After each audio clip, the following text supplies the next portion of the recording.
All right, y'all, it is now about 3 o'clock in the afternoon. We have a garden miracle, a mini garden miracle going on down here. I had to come and get y'all so y'all could see this for yourself. We have squash. I don't know how many we're gonna get. It looks like this one's gonna do really good. There are a few more, so if y'all missed it, this plant looked completely dead. I mean, the leaves, it looked completely dead. Like we considered it done. Titus just left it in the grow bag. I was just gonna like take it out, throw it over into the woods, but Titus was like, I'll just leave it in there. It's a good thing he did, because here we are. I haven't even really been looking at it because I thought it was done, but the other day I saw on here it was about as big as this one right here. Y'all see that one? That one was about as big as that one, and I was like, what? So I told Titus I think that, you know, we might get some squash, but we didn't really think anything else about it. Yeah, we're not expert gardeners. Y'all know this, but it just surprised me because this thing was looking dead. I mean, it was looking like this everywhere, and now we have a lot of squash happening. I was checking to see if that zucchini was ready, but I think we need to give it until tomorrow. Not that one over there. Any peppers ready? These are starting to have a little bit of heat, y'all. Maybe those first few just didn't. I don't know. These are the ones in the grow bags, the Hungarian hot wax peppers. The first ones we picked were not hot at all, but now the last few we've gotten, they did have a little bit of heat. Nothing extreme, but kind of just right. None ready yet, I don't think. Tomatoes are all looking good. Those fried green tomatoes last night, y'all, were amazing. So good. When you grow it yourself, it tastes better. Oh yeah, he moved it. I was checking to make sure he did move this pumpkin. It's the smaller pumpkin plant. It was trying to grab onto this tomato cage and everything over here. He moved it down this way, so it's probably, see where it was swirling around this tomato? Right here, this tomato plant. So the other one is going that way, as y'all can see. Hopefully this one, he can make it, you know, put something around where he can make it come out this way. We might need to get a trellis like some of y'all were saying, because yeah, these pumpkins, woo. Really, the thing is, I mean, we knew that pumpkins, you know, would grow big, but like we didn't know how big. But also, he planted these from seed, y'all. We're not great at this, so me especially, I mean, he had some hope, but I especially thought nothing was gonna happen with the pumpkins and nothing was gonna happen with the green beans because they were seeds. We put them in the ground. We didn't even really try with that. Now our other stuff, like my cucumbers and all that, you know, what I really wanted, we lost it. Which, I mean, I'm happy about the pumpkins and I'm really happy about the green beans, but he just put these in the ground and we were like, whatever, and here we are. We're gonna have 1,000,000 pumpkins. They're back earlier than I thought they were gonna be. I just told Titus what dessert was gonna be. Possum pie. You excited? It really has no possum. I'm not sure why it's called possum pie. It's, you'll see. You'll see what it is. Kind of makes you feel like this is the Beverly Hillbillies. Some people think we are the modern Beverly Hillbillies, but that's not true. Yeah, we don't live in the city. Nah, this ain't Beverly. This ain't Beverly Hillbillies. Before I start the possum pie, I'm gonna go ahead and make supper since they got here a little earlier than I thought they were going to. Y'all don't realize though, Fallon about knocked her toe off, and she's been keeping that from everybody. I almost broke. I thought I did break it. These are gonna be good chicken sandwiches. I'm making a spicy mayonnaise sauce to go on. Hey, I got you some of that Hellmann's mayonnaise, but you know what? I think it is Heinz that you're talking about, because I looked it up online, and there is a Heinz mayonnaise. I know it's Heinz. But nobody sells it around here. Walmart, Ingles, nobody. Heinz has got a really good taste to it. We could order like a case of little 1-ounce jars that were adorable, but there's 30 of them and it costs $130, so I was like, nah. He can just keep eating crap. You don't love mayonnaise that much. Oh my goodness, Tyler wants macaroni. We're gonna keep on adding to this meal. You want macaroni with a chicken sandwich? Yeah. Okay, well. I can tell you this, if you keep pushing something on somebody as far as food that they don't like, they'll start liking it probably, because I've told Fallon 1,000 times in 22 years that I don't like that kind of macaroni and cheese. She kept forcing me to eat it, and now I like it. Chicken's going in. I'm just using frozen chicken patties. Got some spicy and some regular.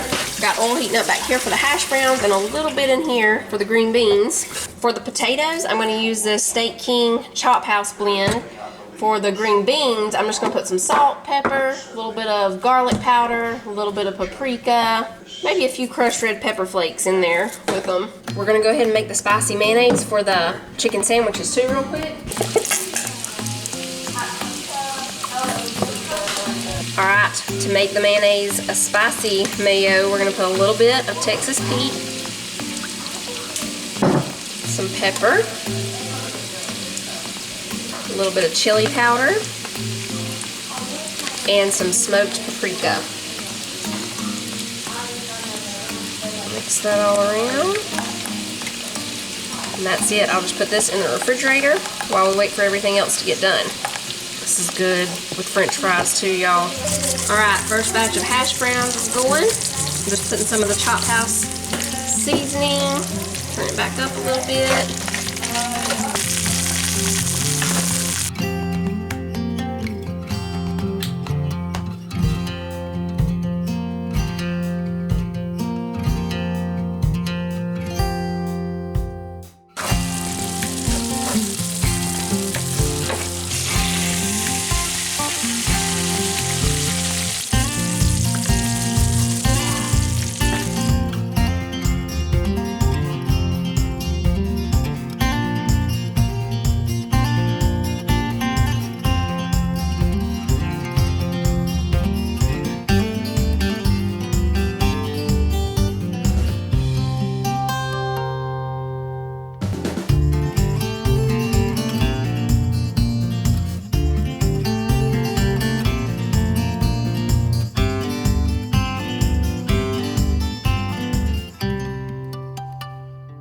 One, two, three. When you get it out, drop it in the bowl. He's gonna put in, well, I'm sorry, we only need 6 ounces of that, not all 8 ounces, so I'll have to cut a little bit of it off. You almost got it? Yeah. You're a good opener. Yeah. Cause I can't, well, can you actually open this thing? Yeah, you need some help. Yeah. Okay, now I gotta cut a little piece of it off, and then you can put it in here, okay? Can you help me here?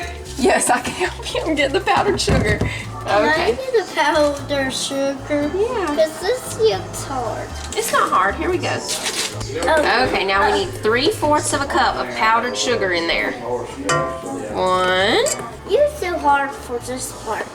Oh, this is too hard for me? Okay. Oh, gosh. 1. Oh, wait, you didn't get that out there. 1 more. Okay, good job. Okay, now pull this towards you. Very good. Very good. There we go. Okay, now we need to get our crust. Oh, is that pudding? Mm-hmm. We need 1/4 of a cup of vanilla pudding, 1/3 of a cup of chocolate pudding.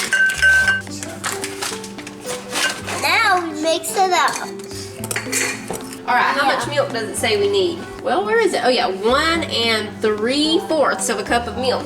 Does it say we're gonna need some vanilla? Uh-huh. Let me see. Yep, it says we need some vanilla. Okay.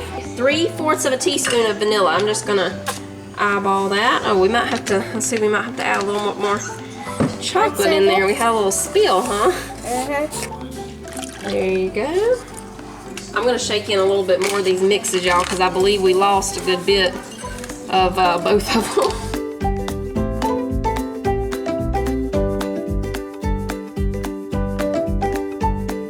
All right, so in the bottom of the pie crust, we're putting the cream cheese mixture.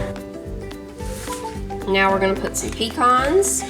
Up next, the pudding mixture. I'm gonna stir it around a little bit here just so it's easier to spread. For the next layer, you can make homemade whipped cream, but I have some Cool Whip that I had in the freezer, so we're just gonna use that.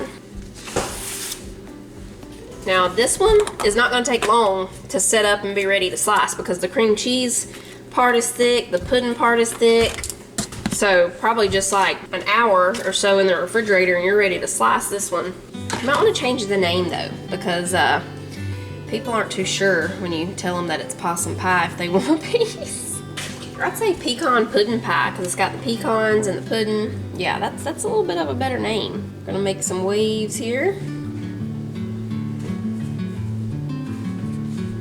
And if few of the crushed pecans on top, and that's it.